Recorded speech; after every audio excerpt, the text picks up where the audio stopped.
রাঙামাটি হ্যাঁ রাঙামাটি রং এ চোখ জোড়াই দো।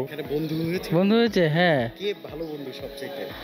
অর্থ ভালো। লিডার হিসেবে দায়িত্ব আমি বাচ্চাটাকে দেখাশোনা করব।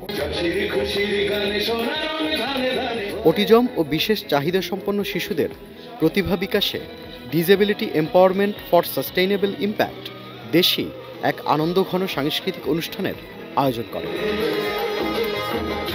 অনুষ্ঠানে প্রধান অতিথি হিসেবে উপস্থিত ছিলেন বিএনপি মিডিয়া সেলের সদস্য মাহমুদা হাবিবা। কোনো মানব সম্পদ আপনি যদি আমরা একটা সম্পূর্ণ সুস্থ স্বাভাবিক বাচ্চা নিয়ে বলি, তাকে যদি যথাযথ প্রশিক্ষণ না দেওয়া হয়, সে কিন্তু লায়াবিলিটি হয়ে যায় সোসাইটির।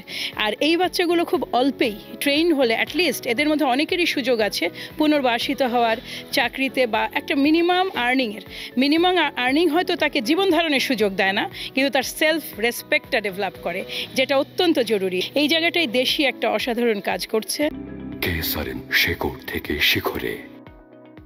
বিশেষ অতিথি হিসেবে উপস্থিত ছিলেন ডু সামথিং এক্সেপশনাল গ্রুপের অ্যাডমিন হাকিমি ইসলাম জেবিন। ওদের আসলে রাগ অভিমান বা ওদের আমার মনে হয় যে ওরা খুব অভিমানী হয়, ওরা অনেক কিছু বলতে পারে না। হ্যাঁ, আমরাও বুঝতে পারি না, ওই বোঝার চেষ্টা করাটা বা বোঝার জায়গাটা আমাদের খুব বেশি দরকার। উদয়ন মাধ্যমিক বিদ্যালয় ও কলেজের সাবেক অধ্যক্ষ জোহরা বেগম এবং খাদ্য মন্ত্রণালয়ের কর্মকর্তা নজরুল ইসলাম। আমাদের মধ্যে যেসব প্রতিবন্ধী মানুষ বিভিন্ন জায়গায় ছড়িয়ে ছিটিয়ে আছে, তাদের মেধা এবং প্রতিযোগিতা করার মতো সক্ষমতা থাকা সত্ত্বেও পৃষ্ঠপোষকতার অভাবে যারা উঠে আসতে পারছে না, এই ধরনের প্রতিষ্ঠান থাকলে তাদের দ্বারা উঠে আসা সম্ভব। এছাড়াও অতিথি হিসেবে উপস্থিত ছিলেন ড্রিম ফর ডিসেবিলিটি ফাউন্ডেশনের প্রতিষ্ঠাতা ও ন্যাশনাল প্যারাঅলিম্পিক কমিটি অব বাংলাদেশের সদস্য হেদায়েতুল আজিজ মুন্না। এখানে প্রতিবন্ধী ব্যক্তিরা থাকছে, একাধারে পড়াশোনা করছে, একাধারে খেলাধুলা করছে।